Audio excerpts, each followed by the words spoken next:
What's going on, guys? My name is Wade with Tech Daily, and in this video, we're going to be comparing last year's iPhone 11 to the new iPhone 12. Now, unlike in years past, like say with the iPhone XR to the iPhone 11, for example, this jump up to the iPhone 12 actually brings some significant and worthwhile changes that I think make the iPhone 12 well worth getting. So I'm going to talk about all the stuff that's new and better on this iPhone 12 versus the iPhone 11. I'll also mention some of the stuff that maybe isn't really worth considering, and hopefully by the end, this will help you decide if jumping up to the iPhone 12 is the right move for you. Physically, at least at first glance, the iPhone 12 doesn't really look that different from the iPhone 11, and that should come as no surprise. It's an iPhone, after all, but you will see some minor tweaks that not only differentiate this new device from last year's model, but that I think do a little bit more in making this phone feel a little nicer. Size-wise, the iPhone 11 and iPhone 12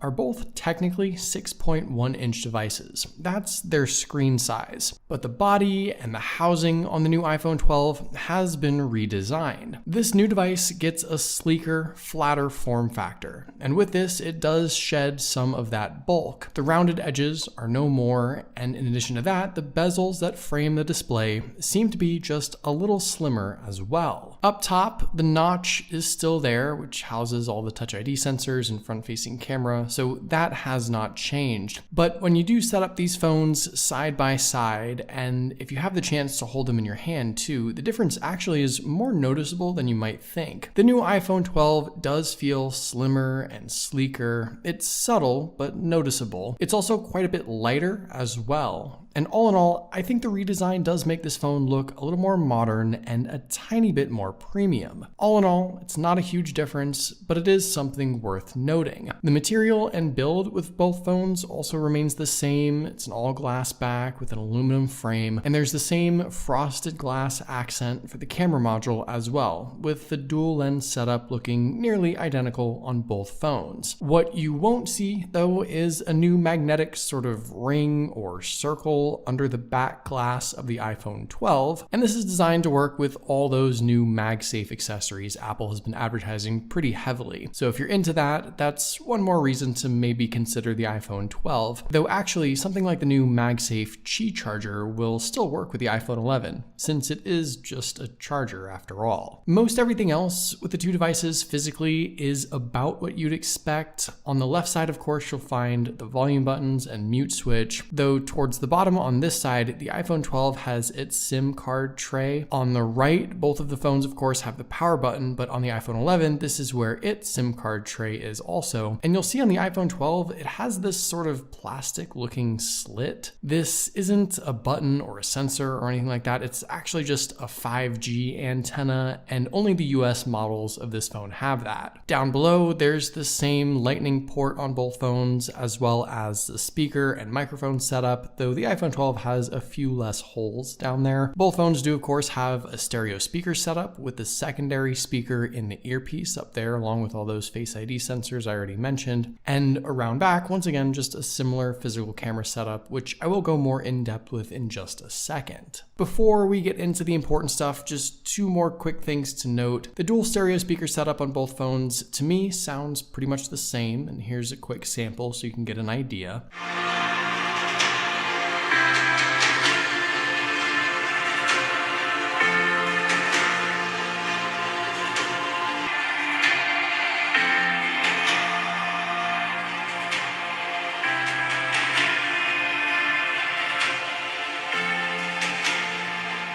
And Face ID also is about the same speed on both phones. With this side-by-side test, it sort of just depends on which phone I'm looking at in the moment as far as which unlocks first. But locking the device, for whatever reason, is actually way faster on the iPhone 12. But with just recognizing your face and unlocking and getting into the phone, that seems to be about the same on both devices. Okay, so let's now get into the important stuff. If there's but one reason to consider getting this new iPhone 12 over the iPhone 11, it's probably the display. It's no secret that starting with the iPhone XR and extending to the iPhone 11, Apple gave its sort of cheaper iPhone option a less than ideal screen. It was LCD at a sub 1080p resolution and really was probably the most controversial thing about those phones. This time around though, with the new iPhone 12, Apple gave this device the Super Retina XDR OLED display with HDR10 support, and they bumped the resolution up to 2532 by 1170 at 460 pixels per inch. Compared to the LCD display on the iPhone 11, which offers just 1792 by 828 resolution, I think the difference is pretty drastic. The iPhone 12 looks bolder and more colorful, blacks are much more deeper, colors are punchier, and the display itself seems quite a bit brighter too. I was mostly fine with the iPhone 11 screen last year. I was used to it coming from the XR from the year before, but using the iPhone 12 now, I'm reminded just how much better an OLED screen really is. And with a higher resolution, it's much sharper too. In my opinion, you can see a difference in detail. The OLED display is one of the things that separated the regular iPhone 11 from the iPhone 11 Pros last year, but this year, the regular iPhone 12 gets the same OLED displays as the Pro phones. And that, in my opinion, is one of the biggest reasons why you should consider this device, whether you're upgrading from the iPhone 11 or something else entirely. And to be honest, it's probably one big reason why jumping to the iPhone 12 Pros this year might not really be as worth it.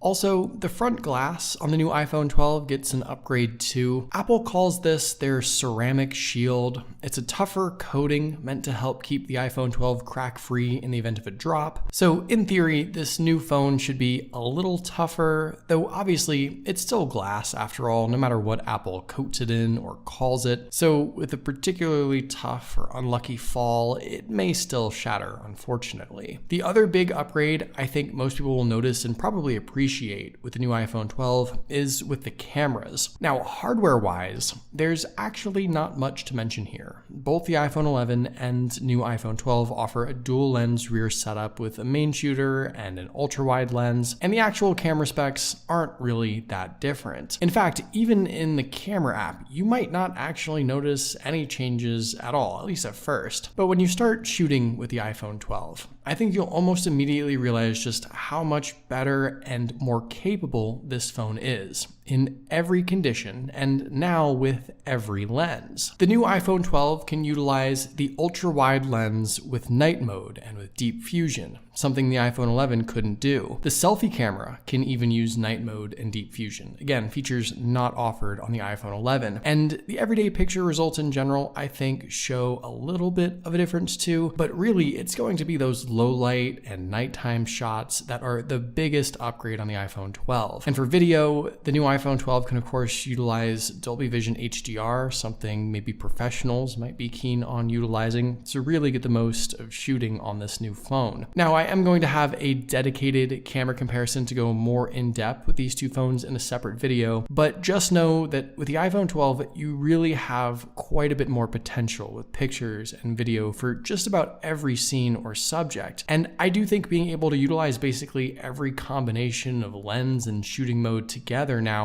opens up a ton of possibilities that just aren't offered with the iPhone 11. Performance-wise, of course, this new iPhone 12 gets Apple's latest upgraded chipset, the new A14 Bionic, which is a step up from last year's A13 Bionic found in the iPhone 11. Though RAM-wise, we are still working with just 4 GB on both phones, so no change there. And to be totally honest, with at least the stock apps for sure, the difference in performance and load times I think is almost non-existent between these two phones. The latest version of iOS is well optimized, of course, so with average day-to-day stuff, I don't really think you're going to see the iPhone 12 yield too much of a performance boost. When we jump over to some third-party apps like YouTube, for example, there is a bit more of a difference, maybe a fraction of a second in load times when switching between videos. So the difference is at least there. And I think it's probably most noticeable, of course, when launching and loading more graphics-heavy stuff like games. Now, you can probably tell, though, that while yes, the iPhone 12 might be a second or two faster in some instances, the difference really isn't that big, even as we do start to load up more and more things. And nowadays, I just don't really think this should come as a surprise. Honestly, any iPhone launched within the last 2 or 3 years is going to perform about the same, since Apple continues to optimize iOS to run well on even their older devices. So performance, I don't think, is as big of a deciding factor anymore in considering a new iPhone, but I at least wanted to just show you a few quick real-world examples here with that, since the difference is kind of still there after all. It's just probably not going to be that noticeable unless you're coming from like a much older device. Now, interestingly enough, one thing that might actually be a downgrade with the iPhone 12 is the battery life. Size-wise, the iPhone 11 had a 3110 milliamp battery inside, and the new iPhone 12 gets a bump down to 2815 milliamps. That's not a huge difference in size, but over the last week, with some real-world use, I've actually found myself getting about an hour more out of my iPhone 11 over the new iPhone 12. And that kind of surprised me. Interestingly enough, this trend seems to extend even to the iPhone 12 Pros as well. Last year's iPhone 11 Pro and Pro Max seem to just offer better battery life. The battery life differences is something that Apple notes on their website.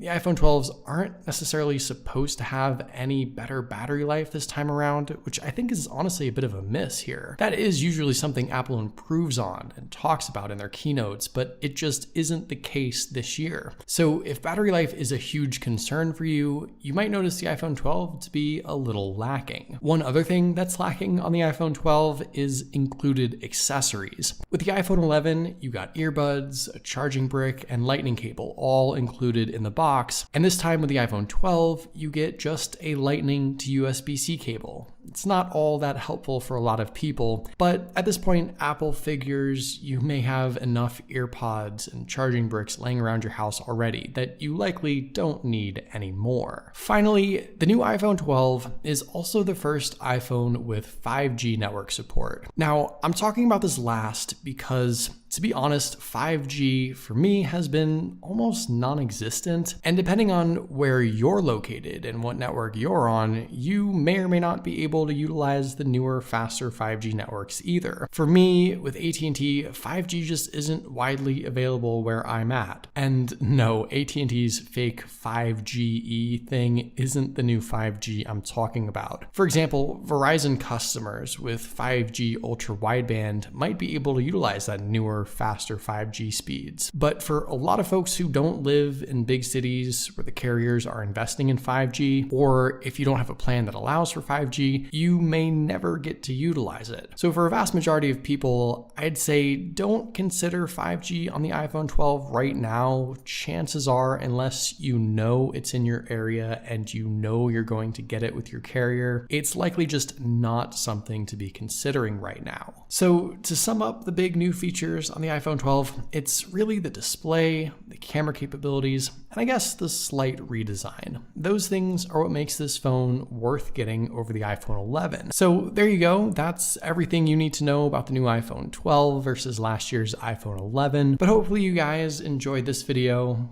and I'll see you guys later.